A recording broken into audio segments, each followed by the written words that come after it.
Leitura do livro do Gênesis.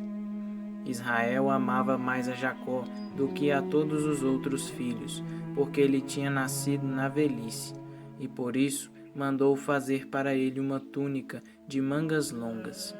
Vendo os irmãos que o pai o amava mais do que a todos eles, odiavam-no e já não lhe podiam falar pacificamente. Ora, como os irmãos de José tinham ido apacentar o rebanho do pai em Siquém, disse Israel a Jacó: Teus irmãos devem estar com os rebanhos em Siquém. Vem, vou enviar-te a eles. Partiu, pois, José atrás de seus irmãos e encontrou-os em Dotaim. Eles, porém, tendo-o visto ao longe, antes que se aproximasse, tramaram a sua morte. Disseram entre si: Aí vem o sonhador, vamos matá-lo e lançá-lo numa cisterna. Depois diremos que um animal feroz o devorou. Assim veremos de que lhe servem os sonhos. Rúben, porém, ouvindo isto, disse-lhes: Não lhe tiremos a vida. E acrescentou: Não derrameis sangue, mas lançai-o naquela cisterna do deserto, e não o toqueis com as vossas mãos. Dizia isto porque queria livrá-lo das mãos deles e devolvê-lo ao pai. Assim que José chegou perto dos irmãos, eles despojaram-no da túnica de mangas longas, pegaram nele e lançaram-no numa cisterna que não tinha água. Depois sentaram-se para comer. Levantando os olhos, avistaram uma caravana de ismaelitas que se aproximava, proveniente de Galaade. Os camelos iam carregados de especiarias, bálsamo e resina, que transportavam para o Egito. E Judá disse aos irmãos: Que proveito teremos em matar nosso irmão e ocultar o seu sangue? É melhor vendê-lo a esses ismaelitas e não manchar nossas mãos, pois ele é nosso irmão e nossa carne. Concordaram os irmãos com o que dizia. Ao passarem os comerciantes madianitas, tiraram José da cisterna e por 20 moedas de prata o venderam aos ismaelitas, e estes o levaram para o Egito. Palavra do Senhor, graças a Deus. Salmo Responsorial 104. Lembrai sempre as maravilhas do Senhor. Lembrai sempre as maravilhas do Senhor. Mandou vir, então, a fome sobre a terra e os privou de todo o pão que os sustentava. Um homem enviará à sua frente José, que foi vendido como escravo. Lembrai sempre as maravilhas do Senhor. Apertaram os seus pés entre grilhões e amarraram seu pescoço com correntes, até que se cumprisse o que previra, e a palavra do Senhor lhe deu razão. Lembrai sempre as maravilhas do Senhor. Ordenou então o rei que o libertasse. O soberano das nações mandou soltá-lo. Fez dele o senhor de sua casa, e de todos os seus bens o despenseiro. Lembrai sempre as maravilhas do Senhor. Lembrai sempre as maravilhas do Senhor. Proclamação do Evangelho de Jesus Cristo segundo Mateus. Glória a vós, Senhor. Naquele tempo, dirigindo-se Jesus aos chefes dos sacerdotes e aos anciãos do povo, disse-lhes: Escutai esta outra parábola. Certo proprietário plantou uma vinha, pôs uma cerca em volta, fez nela um lagar para esmagar as uvas e construiu uma torre de guarda. Depois arrendou-a a vinhateiros e viajou para o estrangeiro. Quando chegou o tempo da colheita, o proprietário mandou os seus empregados aos vinhateiros para receber seus frutos. Os vinhateiros, porém, agarraram os empregados, espancaram a um, mataram a outro e ao terceiro apedrejaram. O proprietário mandou de novo outros empregados, em maior número do que os primeiros, mas eles os trataram da mesma forma. Finalmente, O proprietário enviou-lhes o seu filho, pensando: ao meu filho eles vão respeitar. Os vinhateiros, porém, ao verem o filho, disseram entre si: este é o herdeiro, vinde, vamos matá-lo e tomar posse da sua herança.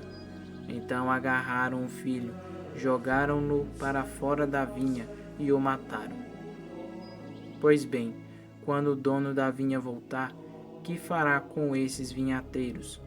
Os sumos sacerdotes e os anciãos do povo responderam: com certeza mandará matar de modo violento esses perversos e arrendará a vinha a outros vinhateiros, que lhe entregarão os frutos no tempo certo. Então Jesus lhes disse: vós nunca leste nas Escrituras: a pedra que os construtores rejeitaram tornou-se a pedra angular.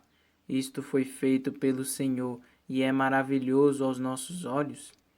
Por isso eu vos digo: o reino de Deus vos será tirado e será entregue a um povo que produzirá frutos. Os sumos sacerdotes e fariseus ouviram as palavras de Jesus e compreenderam que estava falando deles. Procuraram prendê-lo, mas ficaram com medo das multidões, pois elas consideravam Jesus um profeta. Palavra da salvação. Glória a vós, Senhor. Hoje é a primeira sexta-feira do mês, dia dedicado à memória do Sagrado Coração de Jesus. E no Evangelho de hoje, Jesus nos conta a parábola dos vinhateiros homicidas. No Antigo Testamento, a comparação com a vinha se refere ao povo de Deus. A vinha é a casa de Israel. O profeta Isaías fala disso com bastante clareza, e Jesus retoma essa tradição para se referir à triste condição que se encontrava o povo de Deus. Desde o início, Deus já havia planejado, preparado a vinda de seu Filho e tinha tudo para ter um povo bem disposto a fim de receber Deus que se fez homem. Foi apenas um pequeno resto de Israel que recebeu a Jesus. Os que eram os vinhateiros, os chefes dos judeus, justamente aqueles que tinham a função de cuidar e cultivar da vinha, foram esses que recusaram e rejeitaram Jesus, e foram eles que o conduziram para a condenação, para a cruz, para a sua morte. E é justamente sobre isso que se refere a parábola dos vinhateiros homicidas. Olhemos para os dias de hoje e para o fato de que hoje é a primeira sexta-feira do mês. O fruto espiritual que podemos receber a respeito dessa parábola é esse. Jesus, ao aparecer para Santa Margarida Maria Alacoque, ele mostrou seu sagrado coração tão sofrido. Pode até se tratar de uma revelação privada, mas é através dessa revelação privada que somos colocados diante de uma verdade fundamental: a que os nossos pecados ofendem a Deus. E um dos pecados que mais ofendem ao coração de Jesus é a nossa ingratidão.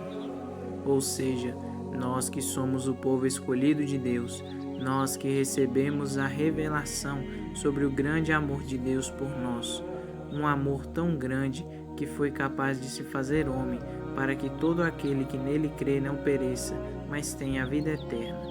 Nós que recebemos a notícia desse amor, vivemos como se não a tivéssemos recebido, vivemos a ingratidão. Como nós não vamos amar de volta um amor assim? Como nós não vamos doar a nossa vida como resposta de amor a tamanho amor?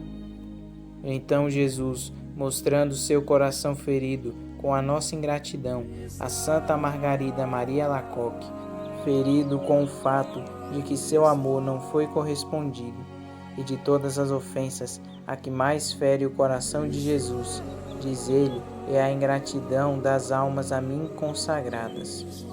Logo, aqueles que se consagram a Jesus, seja pelos votos religiosos, seja pela ordenação sacerdotal ou episcopal, esses que deveriam amar mais a Jesus, dizia ele a Santa Margarida Maria, são os mais ingratos, os mais esquecidos, os que mais me ofendem. Essa parábola de hoje, a parábola dos vinhateiros homicidas, nos recorda que, sendo o novo povo de Deus, não estamos fora dos lamentos de nosso Senhor, E se ele nos conta essa parábola nesse nosso século, é para que assim possamos entender e aplicar ao nosso coração. Não podemos crucificar Jesus novamente. Não podemos ofender mais ao seu coração tão ferido e sofrido por nossa ingratidão.